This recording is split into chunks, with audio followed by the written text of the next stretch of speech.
It's the Ambiguously Blind podcast with your host, a guy that's great at hearing, but terrible at listening, John Grimes.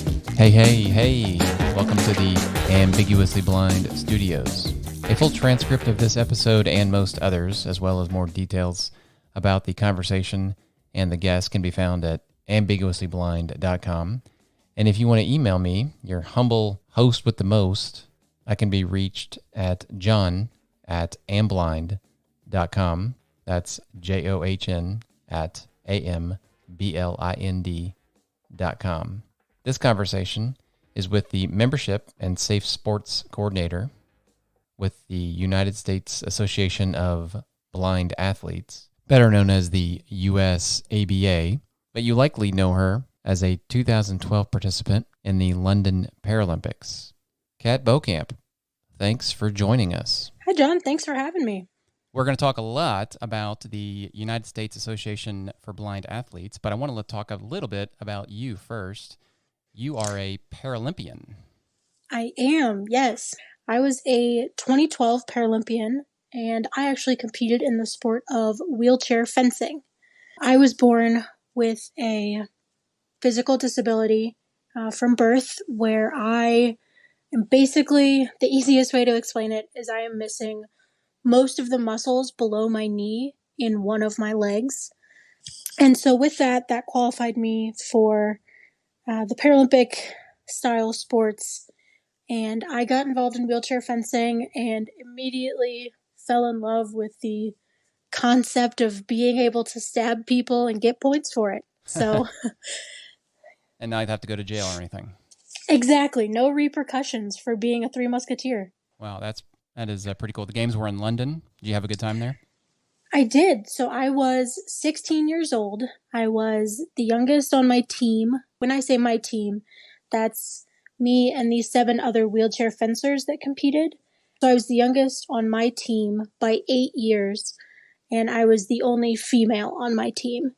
So it was kind of like getting to go see a new country with all of your fun uncles, Yeah, I guess. which is kind of how I always describe it. And how many people were on the Paralympics team in general?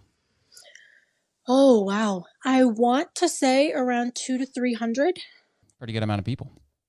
Absolutely. And that was actually what really fueled my career path, was going to the London Games and seeing so many people, both Americans and from foreign countries, who were these high-profile professional athletes, not in spite of their disability, like many of the general public sometimes assume, but they were professional athletes because of their disability. And just being able to see the empowerment and the empathy and just the community that really surrounds the Paralympic movement and Paralympic sports is what helped me to realize that I wanted to work in the Paralympic movement for the rest of eternity. And that's kind of one of the stepping stones that led me to working at the U.S. Association of Blind Athletes. Okay, so let's pick it up there. You're the Membership and Safe Sports Coordinator. What does that mean? I am. So it is a fancy way of saying pretty much anything that has to do with our members. I am the one that gets to deal with it. I work with our members from grassroots level. So I work with people who have maybe recently lost their vision or their vision is failing them, and they are looking to get involved in sports wherever they are across the U.S. But then on the other hand, I also get to work with our Paralympic sport of goalball and work with those athletes to make sure that they are all in compliance with their safety measures. So I really get to run the whole gamut, and I think maybe biasly, but I get to have the most fun at USABA because I get to really have that hands-on interaction with the entire span of our membership. Okay, so what is the USABA, and who's the target member? Yeah, so that's kind of a hard question because our goal at the U.S. Association of Blind Athletes is to create and facilitate opportunities for people of all skill level who are visually impaired to live a healthier and happier lifestyle.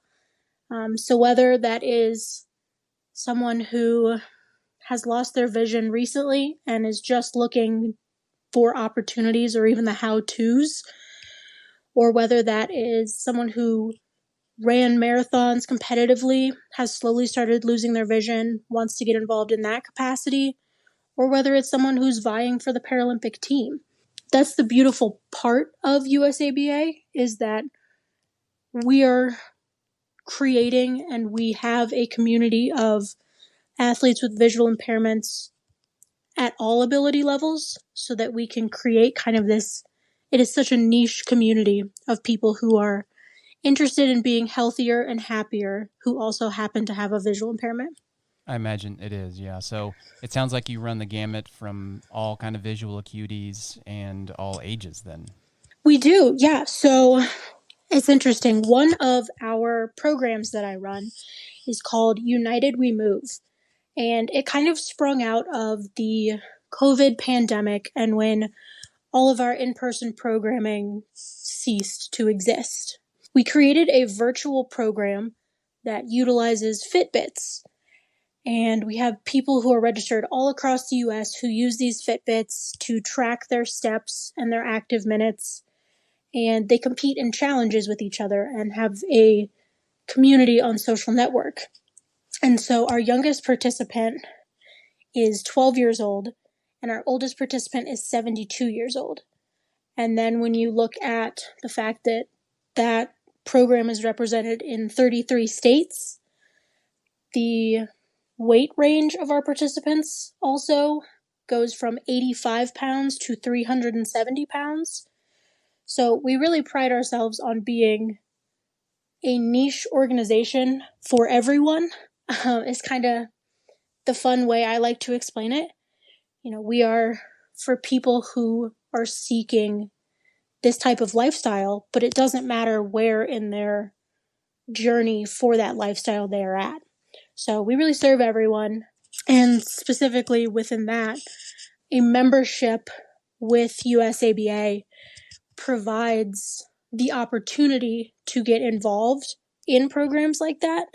And so that's just kind of one of the many benefits that comes with being a USABA member, is the ability to get involved with people either A, who seem to live a similar lifestyle to you and seem to be almost like you in every way on paper. And it's also to create a community around our differences. So to be able to span that age gap or that demographic gap or that weight gap or whatever it may be, to create a more diverse community. You've whet my appetite here. I'm not a member. Maybe I should be. I'm certainly an amateur at a few things and terrible at others, but membership is like, there's a fee for that on an annual basis, and then you get plugged into the network of other blind athletes at whatever level you think you fit into? To an extent, yeah. So with our membership, you have the option to either pay a annual fee, like you mentioned, or for our athletes who, once they have, really gotten their foot in the door and realized how beneficial our organization can be to them, there is a lifetime membership, in where you are a member for life, but it equals out to 4 years of membership. So it's really just a cost-benefit analysis on that side of when you weigh the benefits that you can receive from USABA in terms of programs, in terms of information that we communicate every 2 weeks in our newsletters, in terms of the programs both closed and open. So what that means is we've done programs on our Facebook where our Paralympic athletes will create workout videos, and anyone who follows our Facebook can participate along with them. And they also get the opportunity to participate in closed programs, which are programs that are just sent out to our members who are registered. So there's something for everyone with a USABA membership. Yes, it sounds like there are lots of things available. So there's lots of programs and sports. Where do they generally occur? It sounds like maybe some are online or virtual, but physically, where do they occur, and what are the main sports that are participated in? Yeah, so We have what's called a sport club network, and that means we have a list of local partners all across the U.S. who facilitate programs independently, but kind of under our USABA Sport Club umbrella. So we have goalball teams in Seattle, Atlanta, DC, Columbus, everywhere across the U.S. We have different programs available to all of our members. And then specifically for some of our members who are in that more rural or less connected cities is when we really do encourage the participation within the virtual programs. But we do have programs across the U.S. In terms of sports that we offer, we are the High Performance Management Organization, or HPMO, for the sport of goalball. So what that means essentially is the Paralympic sport of goalball played in the U.S. is housed under the U.S. Association of Blind Athletes. So when you see Team USA Paralympians competing in the sport of goalball, that is one of our programs that we facilitate and that we are most proud of. We also facilitate 8 other sports, so we are also what is called a multi-sport organization. And so we offer cycling, skiing, powerlifting, paratriathlon, goalball, soccer, track and field, and swimming. So we offer programming in all of these sports throughout the year, whether that be a one-time camp, or in the case of goalball, since we are the management organization for that sport, we do 4 regional tournaments and a large national tournament every year. With COVID, obviously, things have changed in that front, but that is kind of what we consider to be our baby. And so we facilitate a lot of programming in the sport of goalball, but we also like to provide the most opportunities to our members and athletes. So we also provide programming in those 7 other sports. Okay, you've mentioned goalball a few times. I don't know what that is. Explain goalball, please. Sure. So the sport of goalball it's very hard to explain. It is somewhat similar to 3-on-3 soccer, except your team does not move from the goal box. So to imagine, it is an indoor court sport played on a volleyball court, and you have goals on either end, and you have 3 people on each team who are in front of the goal for each team. Because in the blind and visually impaired community, visual acuity can range so greatly, there is this equalized playing field by everyone wearing eye shades. So completely darked out, no one can see anything, so the playing field is completely level.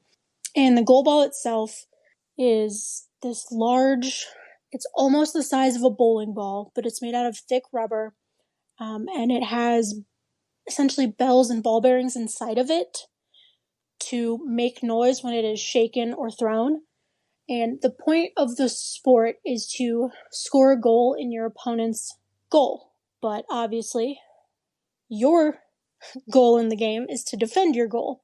And so it is a very high-speed back and forth of strategically hurling the ball down the court to score against your opponents while they can hear the ball coming and have to react to defend their own goal. So that is a very large overview and somewhat messy explanation of the sport of goalball. Okay, and are you using hands and feet, or one or the other? Yes, you can use your hands and your body. When you are on defense, you're essentially in a kind of squatting or hands and knees position. And when you hear the ball coming, you have to be able to identify where on the court the ball is. So there's no talking by anyone in the stands or anyone on the throwing team. You have to be able to identify on defense where that ball is coming from so that you can essentially spread out or shoot your body out like a beanstalk and lay on your side so that you can defend as much of the goal as possible while still being able to identify where the ball is at so you don't get hit in the face or break a finger or something of that nature. It's a very technical sport, and I wish I could explain it a little better, but that is the general gist of the sport. It's okay. I think I get a pretty good visual about that. As you mentioned, visual acuity can vary quite a bit. So who qualifies for the USABA? It sounds like maybe anybody with any kind of visual challenge would qualify. I was looking on the website. There are some classifications of athletes. How does that work? In the International Paralympic realm, there is the overarching organization that oversees blind and visually impaired sports called IBSA. And they have 3 visual qualifications that really span across all sports that have a visual impairment category within their sport. And they may be called something differently. So in goalball, they're labeled B1, B2, B3. But then in track, it's T11, T12, T13. It's the same classification system across all sports. They just sometimes have slightly different names. But we recognize the 3 IBSA classifications, which are B1, which is no light perception in either eye, up to light perception and an inability to recognize the shape of a hand at any distance or in any direction. So this would be your most severe visual impairment or blindness.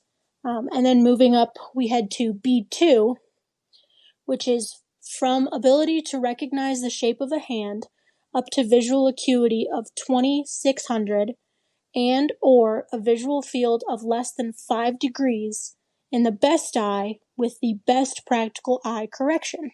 And then moving up from there, the third IBSA visual classification is B3. From visual acuity above 2600 and up to visual acuity of 2200 and or a visual field of less than 20 degrees and more than 5 degrees in the best eye with the best practical eye correction. I know those are a little technical, but typically the majority of our athletes fit into one of those 3 categories, and those are the 3 categories that are recognized internationally by IBSA. To reach the largest number of people with visual impairments in the U.S., we have a 4th classification called B4, and this is from visual acuity above 2200 and up to visual acuity of 2070 and a visual field larger than 20 degrees in the best eye with the best practical eye correction. So again, that B4 is a classification that could not necessarily compete in the Paralympics, but that we include in our programming because we want to embrace the largest amount of people possible.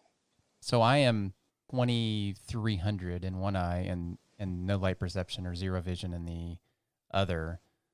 Based on what you were just saying, it sounds like I probably fall into like B2 or 3, one of those 2.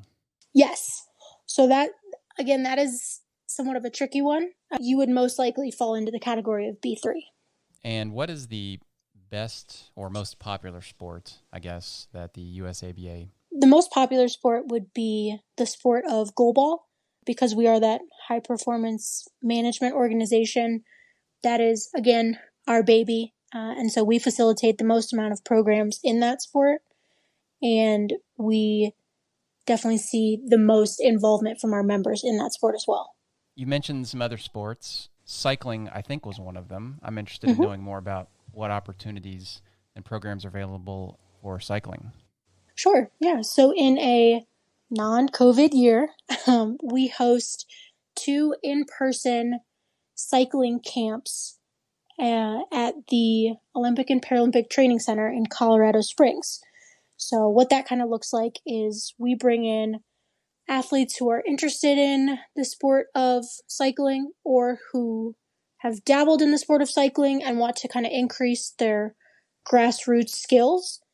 And we bring them in, get them on a tandem bike, kind of really just help them hone their skills of cycling here at the Olympic and Paralympic Training Center in Colorado Springs with some of our national staff. Is it possible to find pockets around the country of cyclists that would be members of the USABA? Absolutely. So one of my, again, roles as the membership coordinator is anyone who is interested in learning, I'm in Indianapolis, Indiana, and I want to learn about visually impaired bowling. That's the kind of thing that someone would reach out to me, and I would be able to connect them directly to either someone who is in their area and performing that sport or service, or I would be able to connect them with someone on the national level who would be equipped to do such a thing. Is there anything But else yes, we've missed about the USABA in general? we really just span a wide gamut of both sports and a wide gamut of members, and we're excited to hopefully have more members. And where does somebody become a member? What's the best way to do that? Absolutely. So if you wanted to become a member, you would go to www.usaba.org.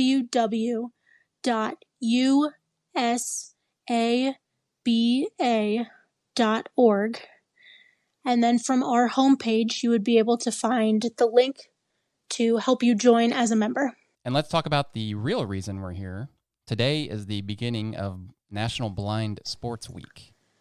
It is indeed. Happy National Blind Sports Week. Yay. Tell me everything you can about that. Sure. So National Blind Sports Week, again, is something that kind of stemmed out of this need for virtual programming from COVID and the danger that in-person programming can cause. To give you a little history first, this is the third annual National Blind Sports Day event. And National Blind Sports Day is a hopefully soon to be nationally recognized holiday on October 3rd. And so this is the third year that USABA is doing programming for National Blind Sports Day. But because we can't have that in-person programming aspect, we have created National Blind Sports Week, which is a week-long virtual experience that will be able to provide athletes, parents, coaches, teachers, anyone who is interested in sports for blind and visually impaired athletes, the resources to get involved in any sport their heart could desire. We have 5 days of sport-specific webinars. What I mean by that is today we will have some youth-specific webinars hosted by one of our emerging stars, which is a youth USABA athlete who has showed incredible promise in the blind and visually impaired sports world. And so she will be presenting on kind of what it's like to be a youth athlete in USABA, where she got started and where opportunities are. Tomorrow will be a goalball day where you can join along with our USA goalball national team coaches as they do a educational webinar. They do a live scrimmage at our U.S. Goalball Center for Excellence in Fort Wayne, Indiana, and our resident team program. There will be a Facebook Live Q&A with some of our athletes. And then tomorrow night, we will also have resource webinars. So those are webinars that are not necessarily sport specific, but that are relevant to our community as well as relevant to just people interested in learning more about how to navigate the sports world. Those events are taking place on Facebook exclusively or on the usaba.org website, somewhere else, or where? All of the above. So we had a registration process beforehand, and those who were able to register would be able to hop on our Zoom sessions to be able to ask questions in real time. But for those that didn't have a chance to register, that is absolutely okay, because we are going to be Facebook live streaming all of our Zoom sessions. The sessions will be available live in real time on Facebook, as well as available for those who registered on Zoom. So it sounds like Facebook's a good place to go if you haven't already registered. Exactly. If you wanted to head to our Facebook, it is just the U.S. Association of Blind Athletes. Okay, we'll probably see you there then. I'm sure there's some opportunities for volunteers on these types of things, all the in-person stuff. Do you have a place for those type of people to go to register to? I'm glad you asked, John. The greatest part about National Blind Sports Week ending on National Blind Sports Day is that, we're all incredibly bummed that we can't do our large National Blind Sports Day in-person programming. But what we can do and what we are doing this year is we are having a plethora of people host virtual events on Saturday, October 3rd. So what that will look like is people from all across the US will be hosting virtual workouts, virtual seminars, virtual skills clinics. And so for those who are interested in getting involved on the facilitation or the volunteer side, that is the perfect opportunity for someone to kind of help out with National Blind Sports Week, as well as being able to make a difference on National Blind Sports Day itself. To find out more about National Blind Sports Week and National Blind Sports Day, you can go to our website at www.usaba.org/blindsportsday. And that will give you our most up-to-date schedule that'll let you know when everything is going on, as well as how to view all of our Facebook Live webinars, Q&As, and everything in between. So go on and check it out. Okay, and will we see Kat Bouwkamp at any of those events? You betcha. I will be moderating 75% of these events. So I'm sure if you stop by, I will be there. Wow, you're going to be busy this week. That is the plan. Well, thanks a bunch for squeezing us in, Kat. It's a pleasure visiting with you, and I'm excited about Blind Sports Week and excited about the USABA, and I think I'm going to become a member myself. Well, I'm so glad to hear it, John, and thank you so much for letting me share about this awesome National Blind Sports Week, and I look forward to meeting some of your listeners during the week. Thanks for spending time with the Ambiguously Blind podcast. Please rate and write a review wherever you subscribe. And for a complete transcript of this episode, connect and share with us at ambiguouslyblind.com.